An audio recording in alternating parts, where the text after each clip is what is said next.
Happy Sabbath and Happy Women's Ministries Day to you all. Today our health talk is focusing on postpartum depression.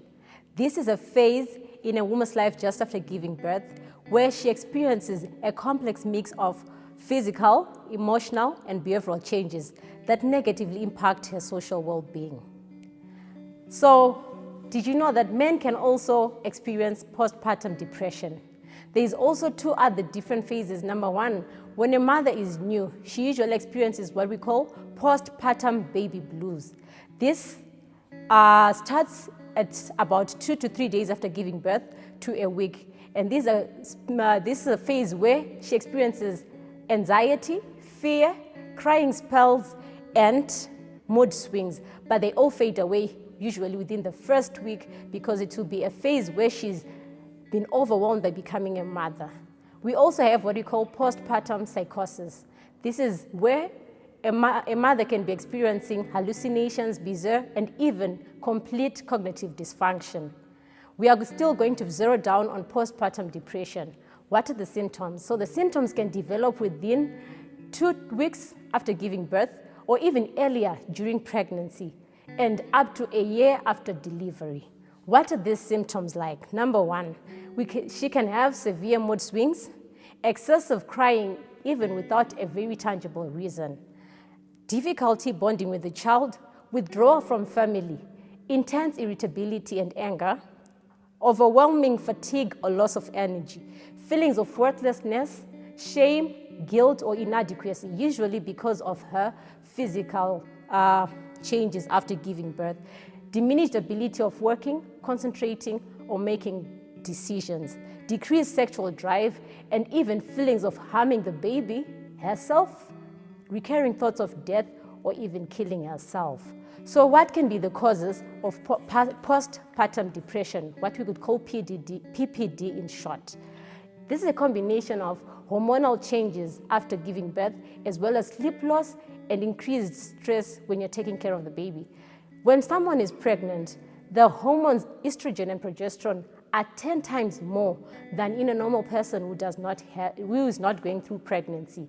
And the body takes only 3 days to be able to flush out those hormones to get them back to the normal level. And that is a sharp drop that can be able to predispose it to the depressive effects that come with it. And also a drop in the thyroid hormone. This will leave the person feeling fatigued, sluggish, and depressed. So who can be at risk of postpartum depression? Number one, if you've had prior depressive disorders before pregnancy. Number two, if the age at which you get pregnant, those who get pregnant at an earlier stage usually are predisposed to PPD. Number three, ambivalence of the pregnancy. If you were not very decided or you're not very happy about being pregnant at that part in your life, you could be exposed or predisposed to PPD. Number four, children. The more you have, the more you can get PPD in subsequent pregnancies. And a history of premenstrual dysphoric disorder. This is when you could be having some mood swings and all before your menses. Those will predispose you to have PPD when you get pregnant and deliver. Limited social support. So if you have a very limited social support around you after giving birth, you might slide into PPD. What are the complications of untreated PPD? So if you're a mother and you've been going through PPD and you don't get help, what could happen? Number one, you're at a higher risk of having it as a chronic depressive disorder. Number two, you could also increase your risk of having future episodes of major depression. Number three, your husband can also slip into PPD and himself develop the depressive disorder.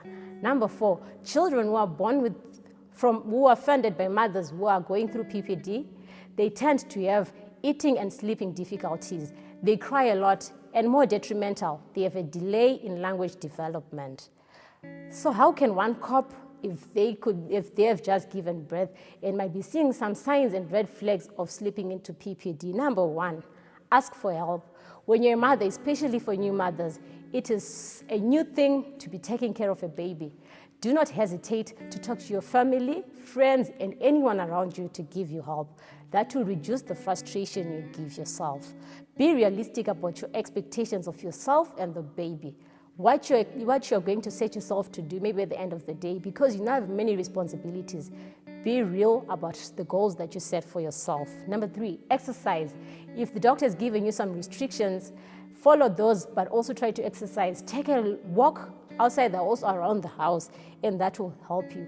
Follow a sensible diet. The diet that you get, try to make sure even before pregnancy and as a lifestyle to discard totally of caffeine. That will predispose you to depressive disorders. Then also foster a relationship with your partner. Try to make intentional time for the two of you. That will help you to cope with it. Then also keep in touch with people around you. Don't isolate yourself. Take adequate rest if your child is sleeping, and that will be able to help. And as a partner or family members, what can you do to help someone who could be slipping into postpartum depression? Number 1, as a partner, encourage the new mother to talk about her feelings. As she's doing that, she's actually freeing herself of the conditions that she could be having in a mental well-being. And then offer help. Usually in Africa, many men do not really want to be engaged either with the caring of the child or with daily chores in the family. But those will be part of what will make the mother and the wife be able to cope with all this. Try to help around, help with taking care of the baby, bathing the baby, feeding it, even small chores that are there around the house. That will also give a time for yourself, which is the 3rd point. Try to make sure that she also gets time to her own self, away from the baby, away from chores, and just so that she can reflect on herself. Then also for husbands, they should be able to be patient if the mother is not ready to have any sexual activity. And also going for walks with your partner and complimenting her and reassuring your love for her, especially when mothers are really feeling bad or so inadequate about how they look after giving birth. Try to make sure you reassure your love to her in that. So as a mother, when you start seeing the red flags of PPD, when should one go and seek professional help? Number 1, when PPD has been going on for 2 weeks.